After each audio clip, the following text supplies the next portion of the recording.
जोश में ऐश्वर्या शाहरुख की बनी थी बहन। चाहे जो हो जाए भैया, घर में ही रहना। घर पे रहिए, सुरक्षित रहिए। Stay home, stay healthy. வீட்ல இருங்க. Stay home, stay safe. बैठे बैठे क्या करे, करना है कुछ काम. Dance sitting at home. Learn something new. Basic full body workout. घर पे रह के साथ में खाना बनाना चाहिए कुछ. Eat with me.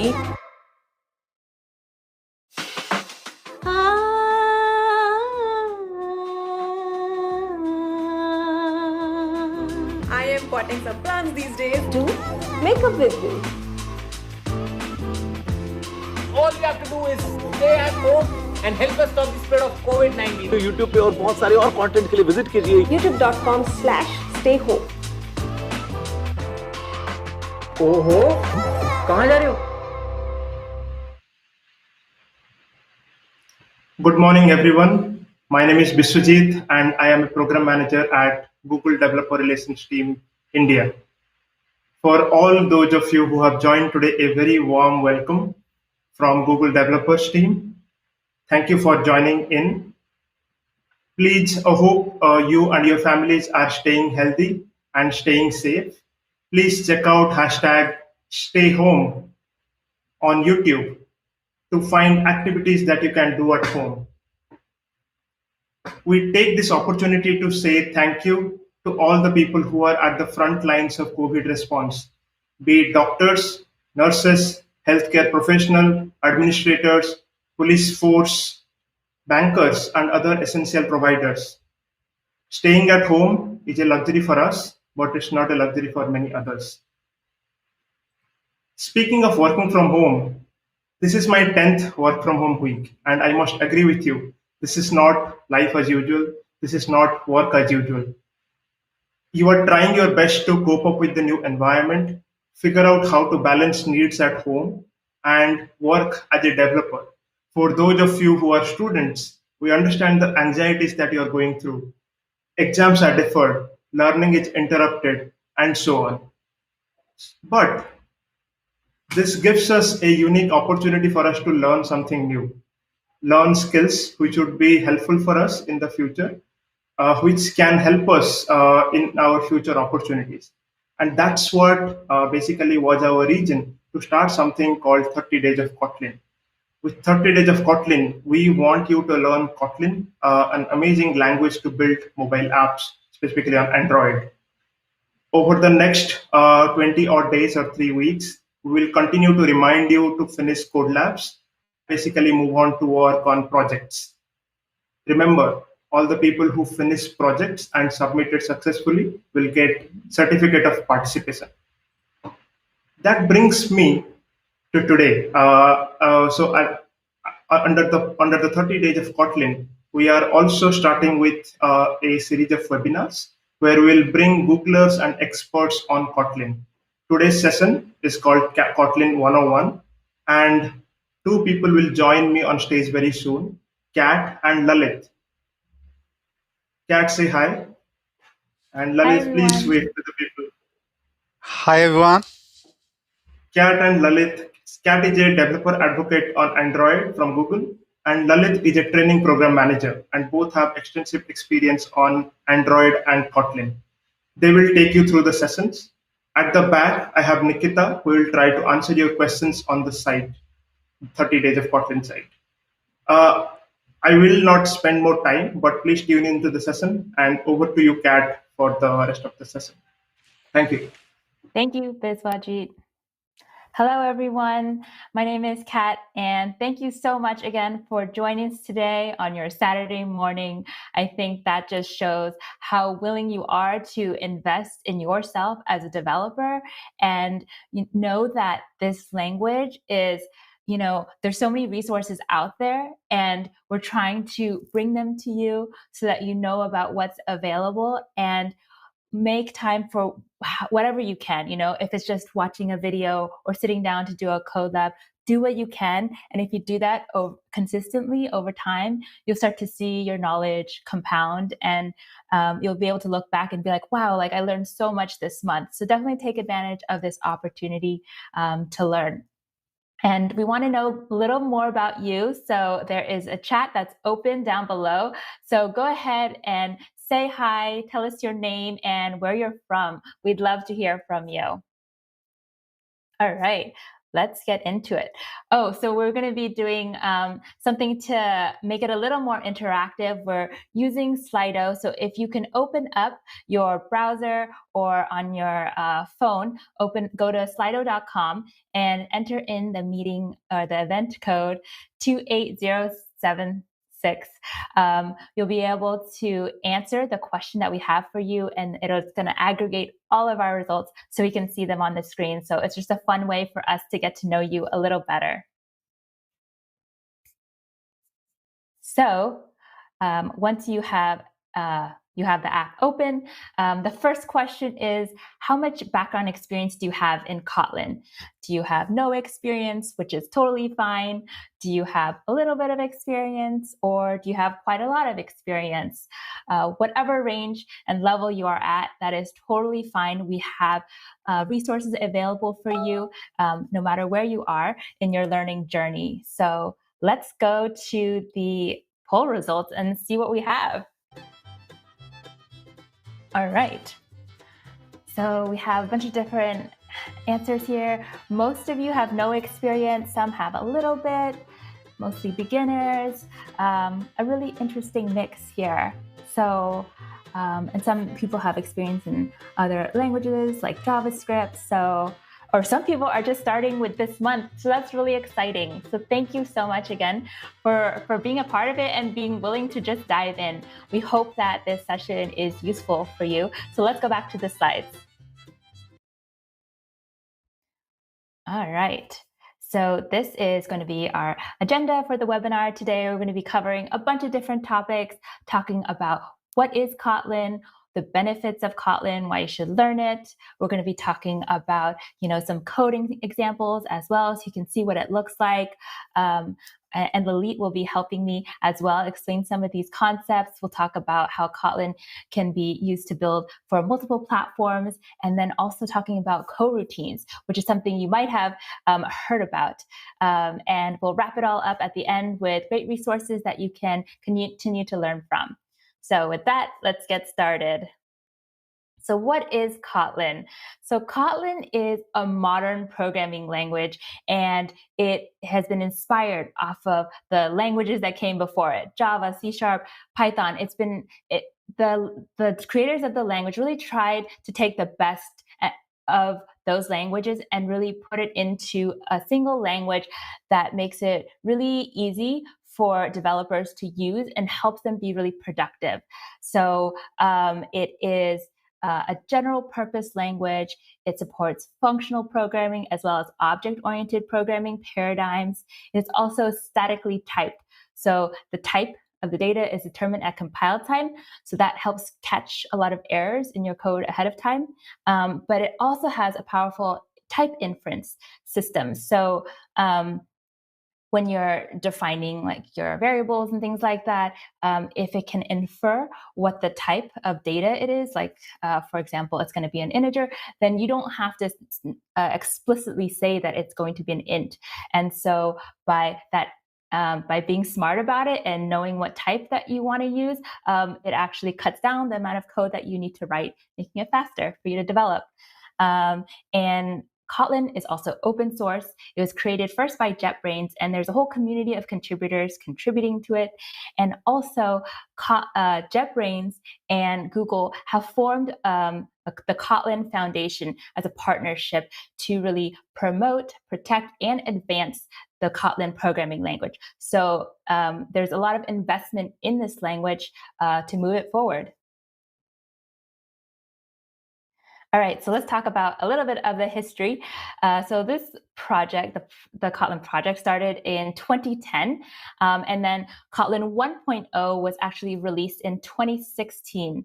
And then it just kept picking up steam. In 2017, Google announced that it was officially supported language for Android. And that was huge news because before, when building Android apps, you had to use Java. But now you can write them in Kotlin. So both are equally supported now. You can use Java or Kotlin, but Kotlin is rapidly gaining popularity. And in recent years, in 2019, at Google I/O, Google announced that Android would become Kotlin first. So some of the new features, like the Jetpack features and API, some of those new things are going to be Kotlin first. So as a developer, in order to take advantage of the latest and greatest on the Android platform, you really want to start investing in learning Kotlin so you can take advantage of those.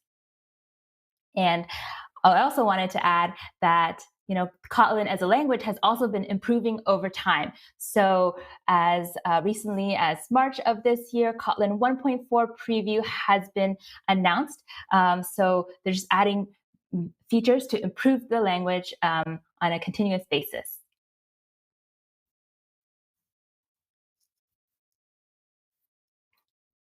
Can we go to the next slide? Great, thanks. So now let's talk about why Kotlin. When we ask developers what they enjoy using about Kotlin, there are some top reasons about why developers love Kotlin. And first of all, it's a very expressive language. And when I say expressive, it means that you can express the concepts that you want in your code with very few lines of code. So you'll see an example later that Lalit will show you where if you have a lot of boilerplate code in Java, you can actually reduce it to very few lines of Kotlin code. And so kind of a magical moment there. And there's so many different little things that Kotlin does to help you write shorter code, like I was saying earlier, type inference. So that's a great thing to help us become more productive. Also, code safety with the type system, it really tries to help you catch your mistakes ahead of time or prevent you from even making mistakes in the first place. So there's something called null safety where Kotlin really tries to prevent null pointer exceptions. And Lalit will also be giving you some examples about that. Another huge feature is that Kotlin is 100% interoperable with Java. So for those of you who already have projects in Java, you can add Kotlin to it, and it will work seamlessly. So if you already have an Android app in Java, you can perhaps add unit tests in Kotlin. Or you can add as little or as much Kotlin as you want. And so over time, then more of your code base can become more Kotlin. So that's a great feature. You don't have to, it's not like you have to commit right away. You could slowly add new features in Kotlin to your app. Next is tool friendly. That was one of the huge one of the things that the creators of the language really wanted to get right. They wanted to make sure that it works with existing tools and infrastructure. So there's great tooling support. You can use IntelliJ or Android Studio or Eclipse, a number of popular tools. Also, another big benefit of Kotlin is structured concurrency. So with structured concurrency, instead of having a bunch of asynchronous code, for example, in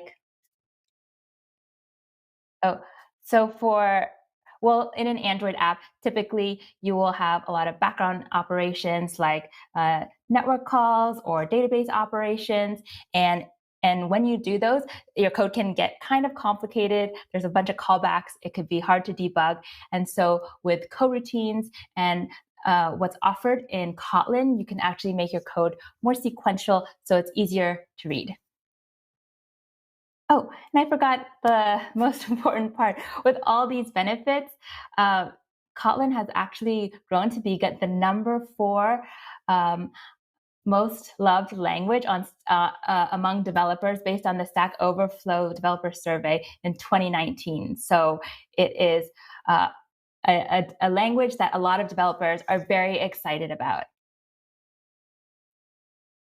And you can see by the adoption numbers, it's gaining momentum with every release of Kotlin. There's just more and more developers using it. So this is really the right time to jump in and start learning.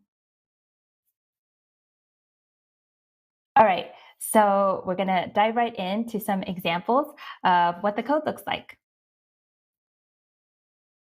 So this is how you declare a variable in Kotlin. We can create, this is just creating an integer variable. You start with the keyword var, followed by the name of the variable, num, followed by colon, and then the data type, which is int, and then you set it equal to the value you want. This is different from, for example, Java, where you might put the data type to begin with. Here you start with var. Now, this is a mutable variable. So this variable can change values later on in your code. There's also immutable variables in Kotlin. So you declare those with the val keyword. So you say val and then the variable name and so forth. And this is similar to the final keyword in Java.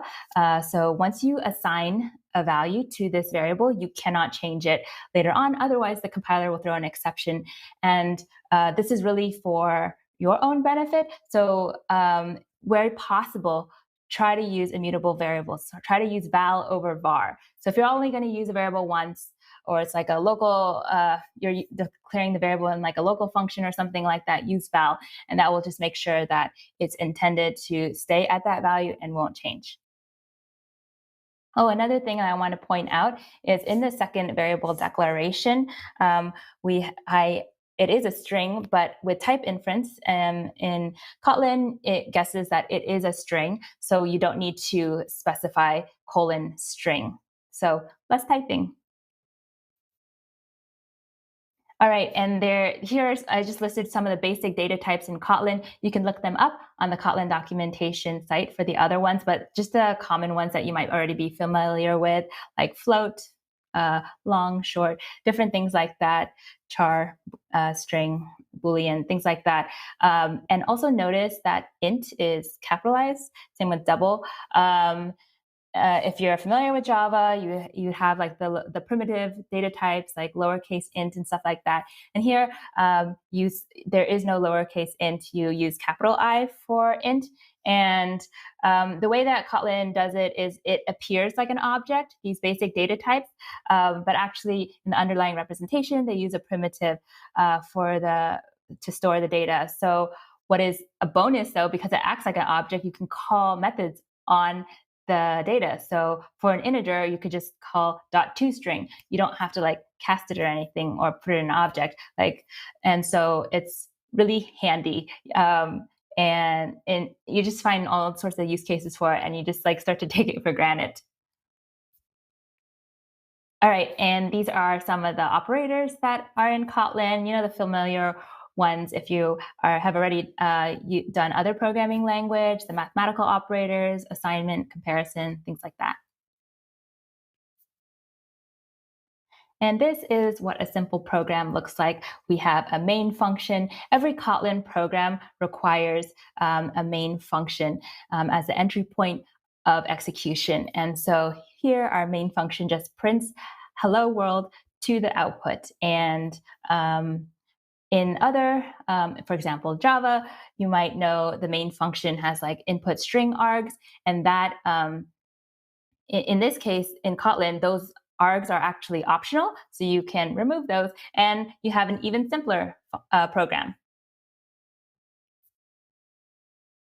All right, so now let's talk about functions. If you have questions on what I've covered so far, feel free to, again, leave a comment below. I'm going to be talking about functions now, and they're very powerful in Kotlin. So let's go through an example. So we have a main function, and I'm going to declare another function here. This one is called add numbers. And whenever you declare a function in Kotlin, you have to use the fun keyword.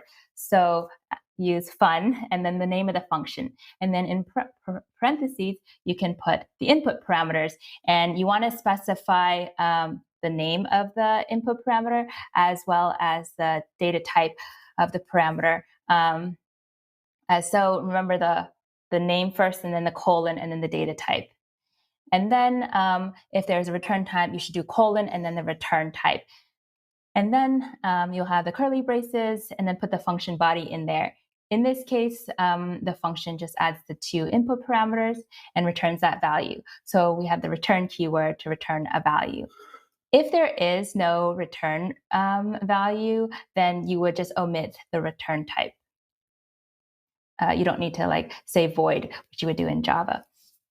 So let's use this function that we just created. We can create a number variable like we've seen before, and another number variable. This one doesn't have the int type specified. That's totally fine. And then you call the add number function with the 2 inputs, the 2 numbers, and then you get a result and store it in the val total. And then you can print that to the output. And when in this line where we're printing to the output, it's actually a string template. So a string template can contain, the text that we see here, but then you can also put variables in the string template. So if you use the $sign symbol and then the name of the variable, sometimes you'll see curly braces around the name of the variable, then you just put it in and then it will appear there in the output or in the evaluation of this expression. So if you run this program, this is what you would see, sum of 2 numbers, and then 30, which is the sum of those 2 numbers. So string templates are useful. You just get used to them with more practice, and then it just saves you time instead of string concatenation with quotes and pluses and things like that. So just a handy tip. All right, so other things you can do, there's so many things you could do with functions in Kotlin, but I'm just trying to highlight a few here. You can have compact functions, and you can see a function that has that doubles the input can actually be shortened. If there's a single line in the function body, you can just put it all on one line and do an equal sign. So that's what a compact function is. Also lambdas, you can have a function that is an expression and then store that in a variable. And you can see how you can define a lambda here with the inputs, a function arrow, and then the code to execute. And then also you can pass functions as input to other functions, or you can have functions return functions. Those are called higher order functions. So really, you can just, it's really powerful. In Kotlin, we call it functions as a first-class citizen. So you can kind of just pass functions around. And so you can see here, the encode method basically takes a string, but also a function as a second parameter. And then you can apply that encode, that function that you just got as input, and apply that in the function body. So that's it, highlighting the parameter, and then just how you would call that higher order function. So there's just a lot, so many things that we can cover, but definitely check out the resources to learn more about functions. And I'm going to pass it over to Lalit to tell you, so he can share more about Kotlin. Hey, thank you, Kat. And hi, everyone. How's it going? I hope you guys are doing well and staying at home. And I will be taking you guys through rest of the deck. Now, before we go ahead, I have another question for you. So be sure to open up your browser or use your smartphones and go to the slido.com and type this event code. And the question for you is, what interests you the most about Kotlin? And let's see some of the answers, what you guys are really excited about the Kotlin. Can we have the answers or the polling answers? Okay, nice. Simplicity. Syntax. Obviously, I like the syntax too. Wow, a lot of you. Wow. Ease, null safety. Oh, well, I would say Cat has hit the right points, and you guys have been listening to the Cat very carefully. Great. Can we have a slide back? So we'll talk about the coincide and readability now. And in order to make Kotlin more coincide and more readable, we're going to discuss it with the examples. And we have our live chats open, so feel free to post your answer whenever I ask any questions to you. So how many of you have worked with Java Beans? If you have, just post your answer as +1 or I have. So in Java, if you want to write any Java Bean class, this is how you would do. So by the way, I'm a big fan of online games. So you see here we are declaring a esport class, esport player class, where we are defining some data members like character ID or player name or the city. And then with Java Bean class, you have these predefined, or you can say boilerplate methods which comes in, like getters and setters or hash code equal. So if I want to define this same thing in Kotlin, how would I do it? Well, all I have to do is write just this single line of code. That's it. I'm done. Right? It's magical, right? As Kat mentioned. So it is equivalent to what you just saw in your Java Bean class. So here what we have is properties, the character ID, the player in-game name or city. And what basically we are doing here is we are using this Kotlin data class, which is used to hold the data and which kind of adds all your boilerplate code to it. So all the methods like equals, hash code is still included in it. So let's just see this in action, how we would use it.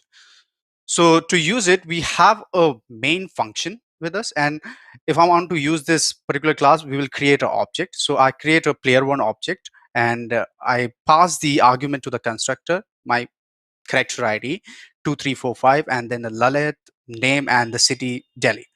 Now, because I created the properties mutable, like Kat mentioned in the earlier slides, that you can have properties either mutable or immutable.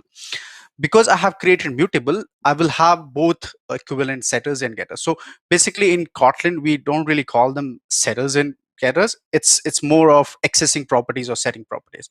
So here I can change the property of Delhi or the city to Bangalore. So you see by using this dot operator here, I'm changing the property. And similarly, I can access the property with this dot operator. So in the string template, I'm kind of accessing what the values of my player1 object is. In the same way, I can copy the one object to another object also. And that we do with the help of this boilerplate code copy, which is kind of equivalent to clone in your Java Bean. So, and if you want to make some little changes to your, let's say, current object, that also you can do within the copy itself. So isn't it cool? So you don't have to write all that boilerplate code, just a few lines of code, and you are good to go. Now, most of you might ask me, there are good IDs out there who can generate that code for me. That's true. They can generate that code, but you will have to maintain that code. And at any point of time, if you make changes, you will have to remember that and then make the changes to that class. But Kotlin gives you this right out of the bat that you just write one statement and then you don't have to really worry about the maintaining the code.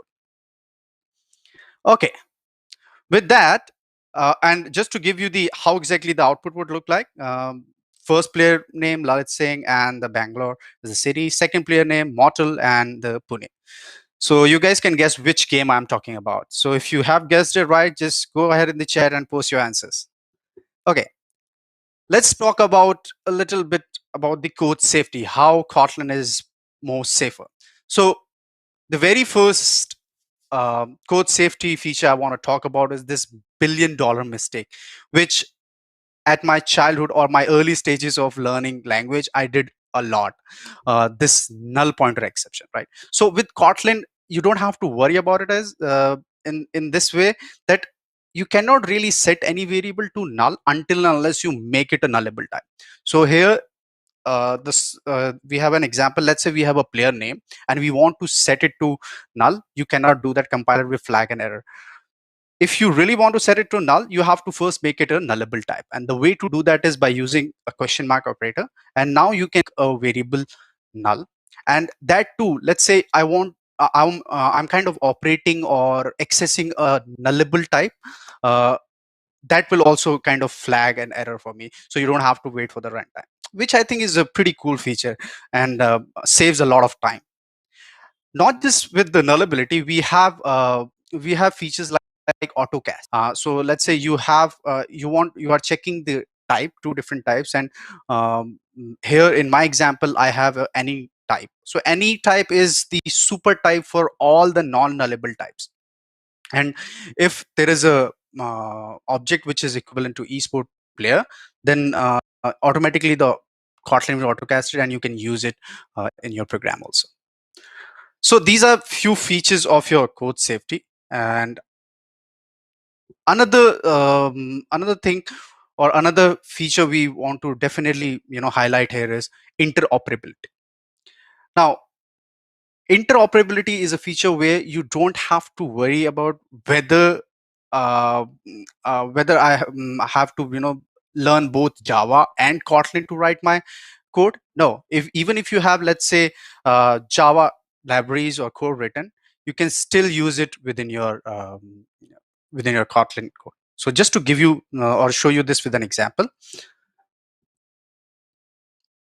see here. So we have here the a class, a Java class list, right? An array list. So if you, all the Java programmers, if you know in which package the list and array class comes in, go ahead, post your answers there. So we have a class which are written in Java, and you can see that we are still able to use that class within a Kotlin code, just like it is the part of Kotlin code. So you don't have to worry about that. And even let's say I have a calendar class which is written in Java, and I have some features, let's say getters or setters, which are defined in again in Java. You can still make use of those in your Kotlin code. So what that means for a developer or an Android developer is, so even if you have, let's say, a code which is written, or a application or a library which is written in Java, you can interchangeably or you can use that Java code within your Kotlin Android app also, the new Kotlin Android app also. You don't have to worry about whether all the features will work or not. Okay, let's talk about tool friendly. So beside supporting the tools such as Intel IDE, uh, Kotlin also supports the Eclipse IDE or Android Studio for mobile application development, or you can have a standalone compiler to design just for your Kotlin. All right. Let's just discuss about building application for multi-platform.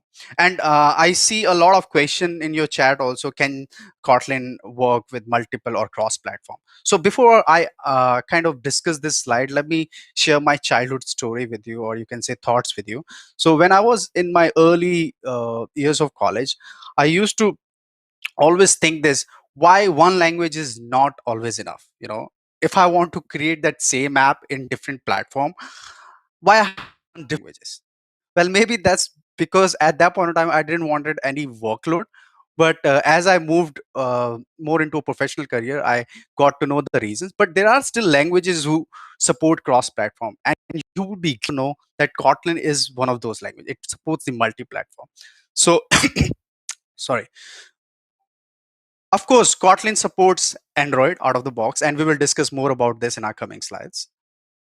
Android also supports JavaScript, or you can say the client-side programmer. There is a good news for you guys. So Android, so the Kotlin directly targets the JavaScript. So what really happens is the Kotlin codes get transpiled into the JavaScript. And not just that, Kotlin also supports the server-side programming. So if you are a server-side programmer, there is a good news for you. And Kotlin does it by supporting few frameworks such as Spring, Ktor, or Vertex, or Micronaut. And it doesn't just stop there. Kotlin also supports the native programming. So Kotlin native is basically a platform where when you compile, you don't really require any virtual machines. And you can say it's kind of a standalone program which doesn't really require runtime. And there are different platforms which it supports, like Mac OS, iOS, Windows, of course, Android, even Linux.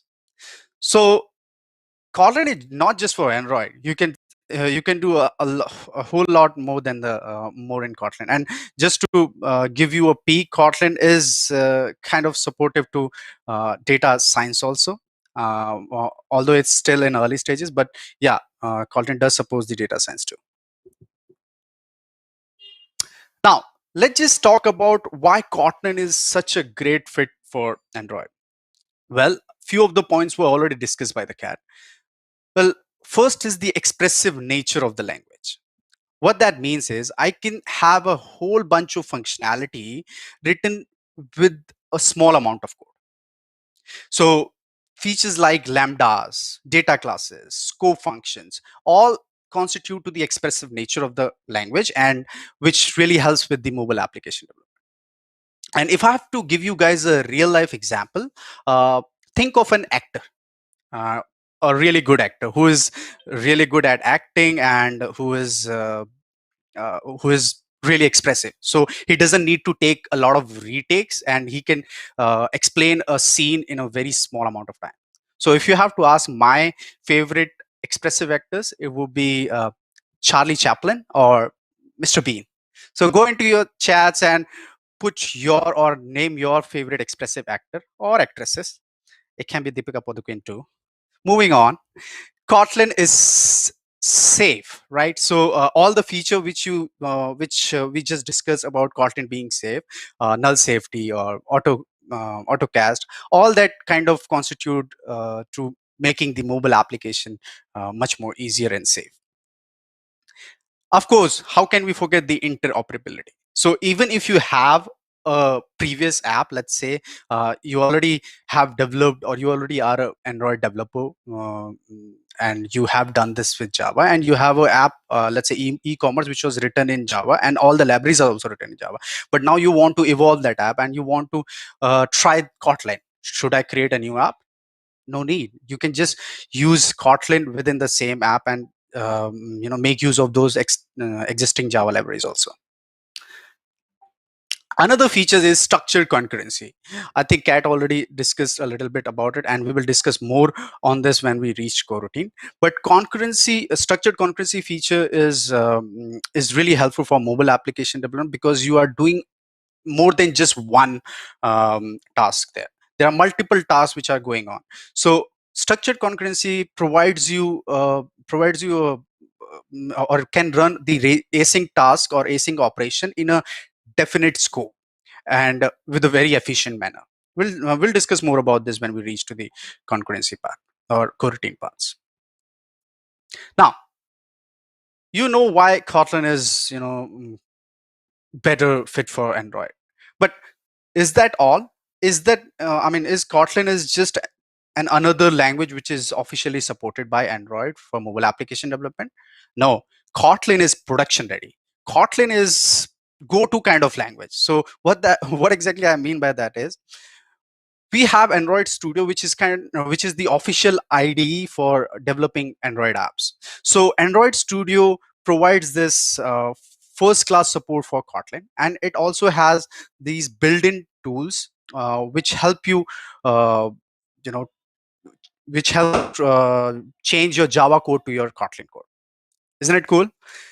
And we have features like Android KTX. Android KTX are basically the set of Kotlin extensions which are embedded or which are included in your Android Jetpack or other Android libraries, and which basically make your whole Kotlin code more concise and really pleasure experience for the mobile application developers. And in order to access these features, one needs to have a good understanding of Kotlin foundation features like lambdas or extension function or extension properties.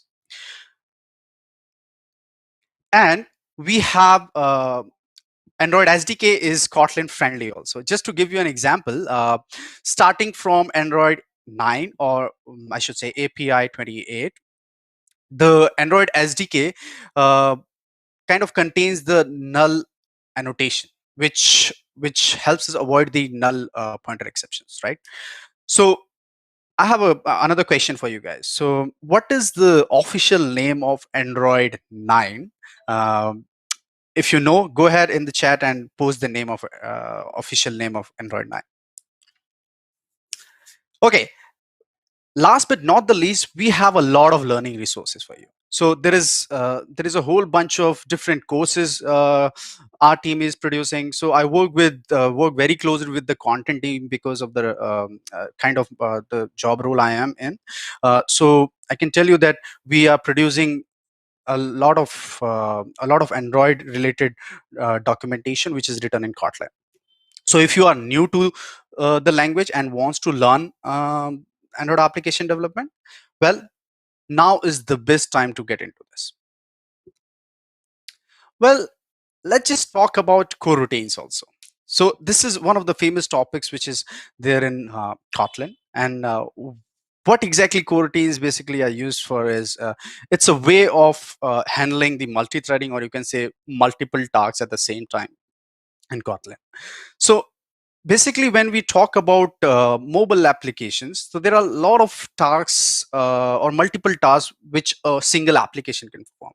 If I have to give you an example, let's say I'm opening up one of the e-commerce app, and once I open it up, my information gets downloaded, and at the same time my data is being fetched from the network, and might be I'm accessing my previous cart also, which will access the database also, and there might be some background task also while I'm fetching the data being displayed on the screen. So all these activities going simultaneously can make a developer feel like this, which is kind of jumbled up in his mind.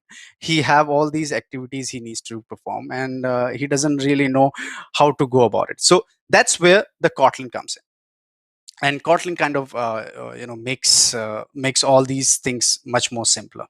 By the way, I still love to go to these water parks.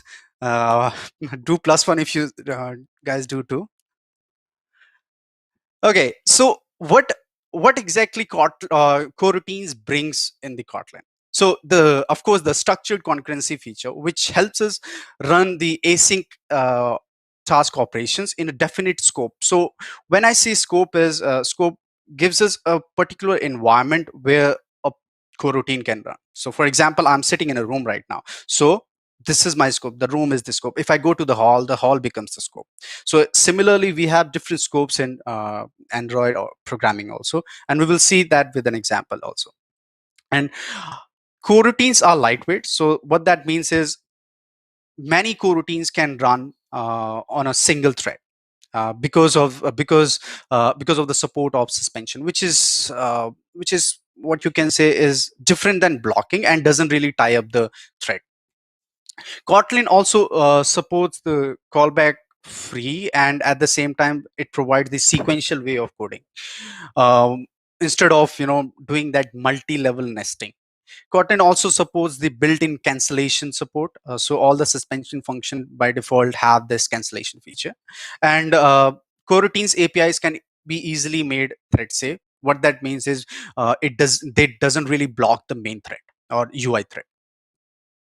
And let's see how we can actually bring coroutine into the action in in our Android application project. So again, don't worry about the coding part as of right now. If you still haven't gone through the resources which was shared in week 1, or if you are still going through the resources, because a lot of coding which you will see here is part of Android application development. But the point here which I'm trying to make is try to learn how the coroutine function instead of the implementation, because implementation you guys will learn once you reach to that coding part in your resources. So to set up the coroutines, first of all, in your project, you have to open up your project and go to the build.gradle, and you can add the dependencies. There are basically two types of dependencies you need to focus on. One is the core dependency, and another one is the Android specific dependencies. Once you add them, then you can use the coroutine. Now this again is a small code snippet which we have used from one of the applications which is using architecture component. Again, don't worry about the code, just see how the coroutines functions. So Android architecture is again one of the provides one of the first class experience to the coroutines. We have different scopes where we can try to run our coroutines. So here in this particular example, I'm running coroutine in a view model scope. So we have this scope of view model and we want to launch a coroutine in that. And once to start a coroutine, we have this dot launch method, or you can put all the code related what you want to launch within this launch within these curly braces of this. So you can see I'm kind of increasing a counter and making a delay of 1 second and then passing or printing that value back to a snack bar. Similarly, just to show you or give you the example of different scope, let's just change the example and again see the scope which I'm using right now. So instead of view model, this is again the example of architecture component only. Instead of using the view model, what I'm using right now is the view lifecycle owner class. And I'm asking the lifecycle scope there. So I can just ask the lifecycle scope like I have shown you, view lifecycle owner dot lifecycle scope dot launch, or I could have just done lifecycle dot coroutine scope. So again, what I'm doing inside this is I'm fetching a computed text and then operating on it, and then again showing it back to a text view. So this is not all about the coroutine. There is a lot more to learn about coroutine, but at least you know now that when to use coroutine and how exactly they function. And be sure to check out the resources which we have for you, which are already shared. And at the end of this, I'm also going to share the few links of coroutines with you, just for your reference. Okay. Let's just see what are the different resources we have for you. We are almost at the end. So definitely we have different courses created for you. So those who love to do step by step, instruction while they are doing practicals, because I'm one of those guys. So they can follow our courses which are published on Google, which is in the format of Core Labs. And those who kind of love to learn from a video lecture concept, they can go ahead and check out our Udacity courses also. Beside from that, there are different useful documentation and articles which we keep posting to our channels. Be sure to check them out. And here are a few of the important links. And make sure you check out the Kotlin coroutine and Android KTX. All right. Okay, before we go ahead with the questions, I guess that's it from our side. Thank you for patiently listening to me. And before I hand it over to Biswa, we have another question for you, which you guys can go to the slido.com and answer that. So how do you plan to learn more about Kotlin? So we have shared a brief introduction with you guys right now, and we are really excited to see what you guys build in next few days, and what you guys come up with. So share your answers on the polling, where how exactly you guys plan to learn this Kotlin and how you guys plan to build your applications. So can we have the polling answers on the screen? I would love to see what people write. Okay, a whole bunch of people say Core Lab. Wow, nice. I also love Core Lab. Okay, there are YouTubes, Udacity, online, of course, practice. Wow, Stack Overflow is there. Cool. Still, I see Core Labs is something which people are really loving it. Thank you guys for your answer. Can we have slides back on the screen? All right, folks, that's it from our side. Now I will ask Biswa to join us on the call too.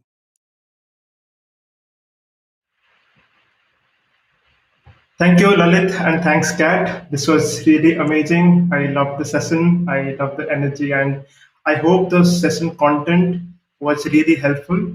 We tried our best to basically bring the best of Kotlin and give a compelling case why it can be an amazing language to use for mobile development.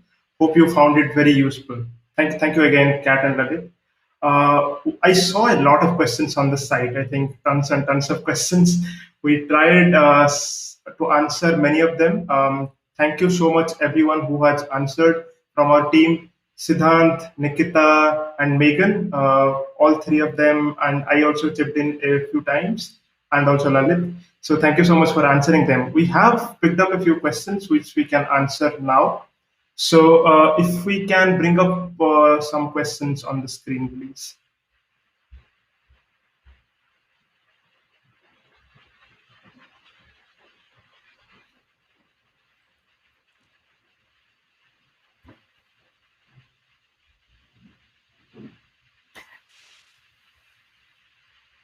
The first question is, how do I learn how to add unit test cases to our app? Lalit, do you want to take this one? Yeah, all right. So just to just to give you guys a heads up, so there is nothing new which you have to do if you have been an Android with Java programmer already. Similar to that, we have the different packages for unit test and Android test. You guys can just do the business as usual. Only thing which you guys need to do is write your code in the Kotlin. So we have a unit test package there. You write all your unit test cases there, make all your test cases, and then try to connect your Java, your application to those test cases. Kat, if you want to add to that, please feel free to. Yeah, no, that was good. There's also a great testing guide on developer.android.com. There's a whole section about testing both unit tests and also testing the UI of your Android and the whole spectrum there. So definitely check that out. There's also a great article on Medium on the Android developers account by Tim Song on adopting Kotlin. And that is more of like the story of like the use case of how you go from like, adding some unit tests, Kotlin unit test to your app, and then adding more and more Kotlin to your app. So that was an interesting read for me. The next question here is, I completed the code lab new to Kotlin. Now I should be going to the next code labs, right? I can take this one, and please, Lalit and Kat, feel free to add. Yes, so I think we shared 3 types of code lab resources depending on your comfort level on Kotlin. So the people who are new to Kotlin and new to programming language, like it's a beginner track, there is intermediate track, and there is advanced track. So feel free to, I think once you complete one track, feel free to move on to the other one, and feel free to continue running on the code labs. Can we have the next question, please?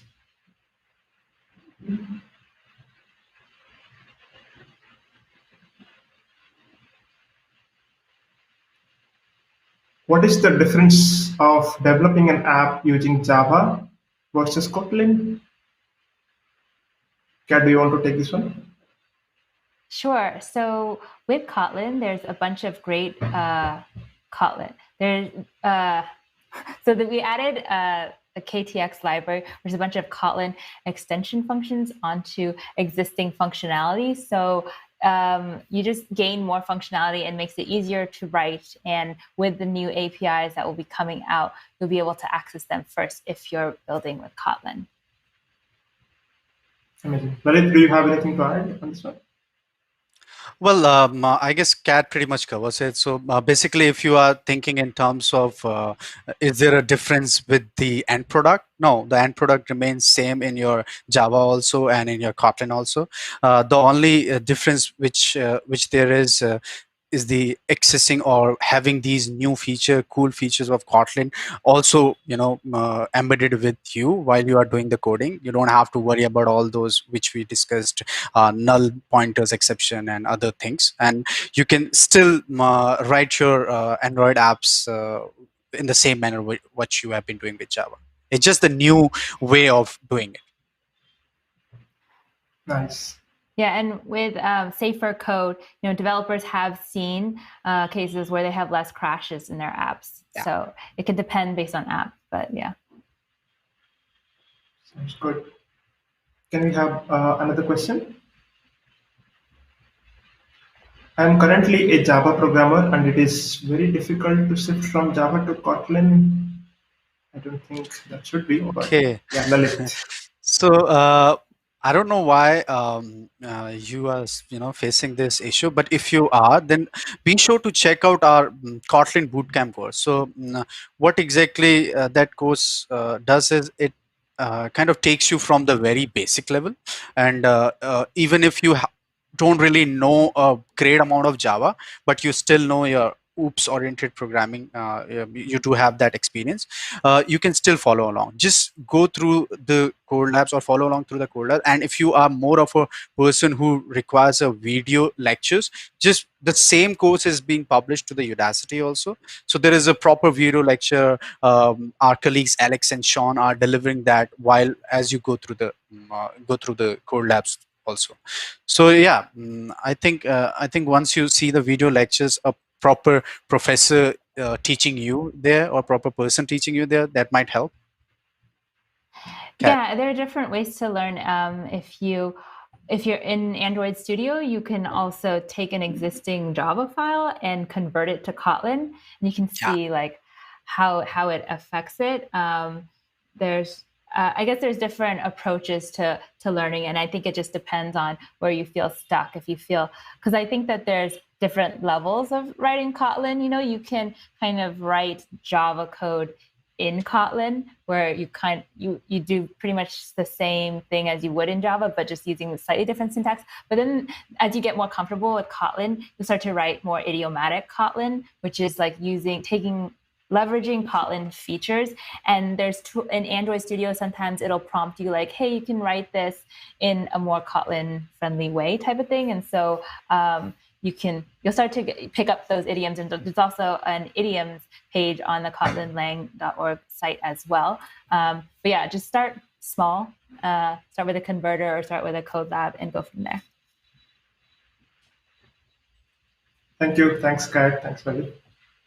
Can we have the next question on the screen?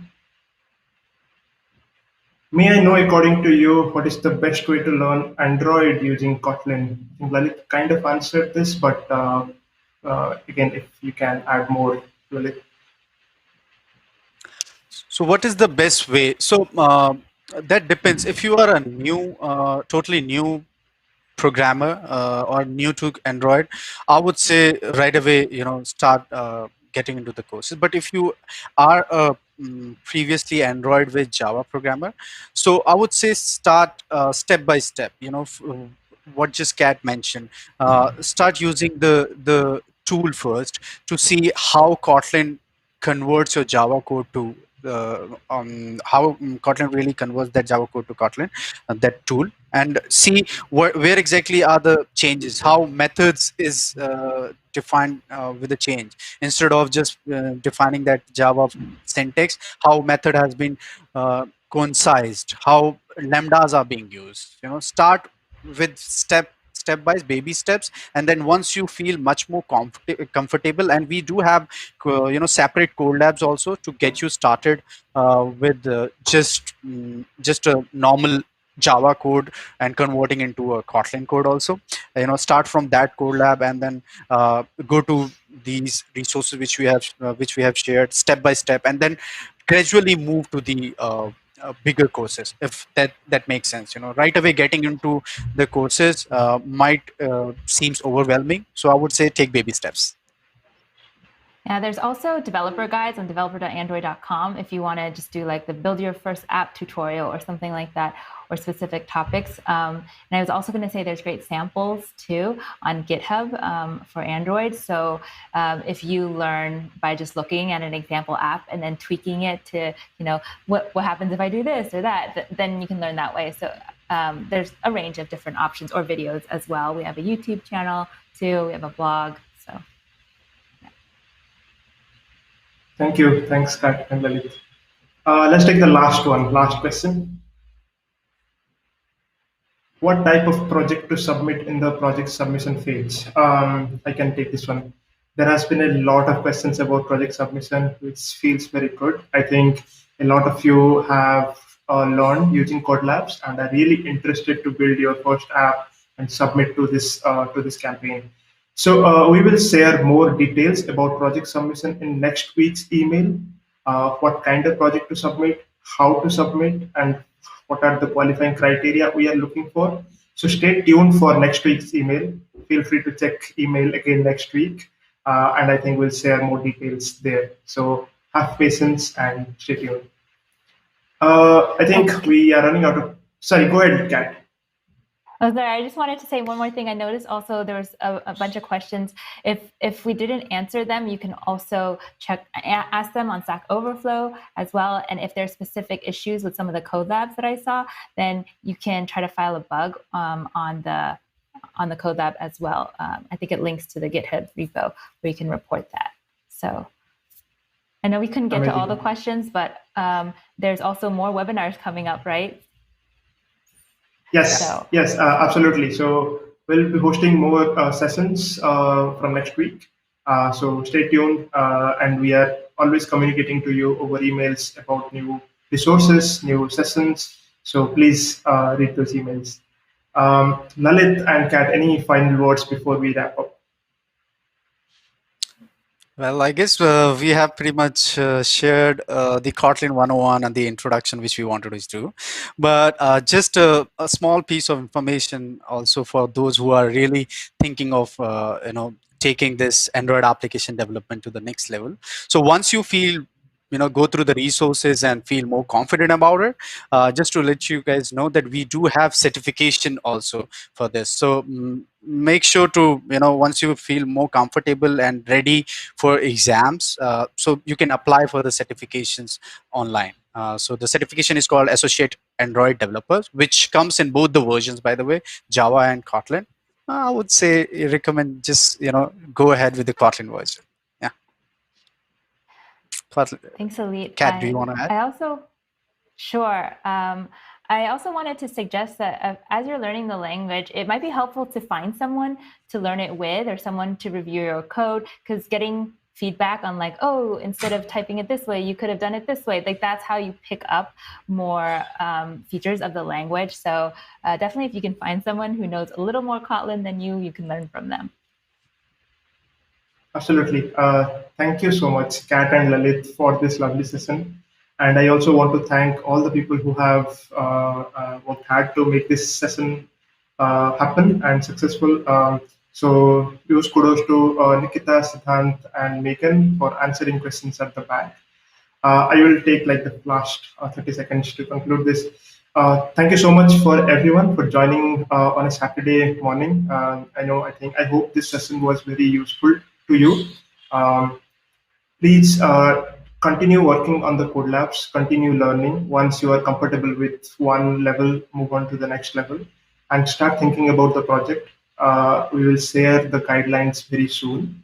And till then, stay safe, stay healthy, take care of your family, and take care of yourself, and keep learning. Thank you. Thank you, guys. Thank you. Thank you, guys. Bye-bye. Bye.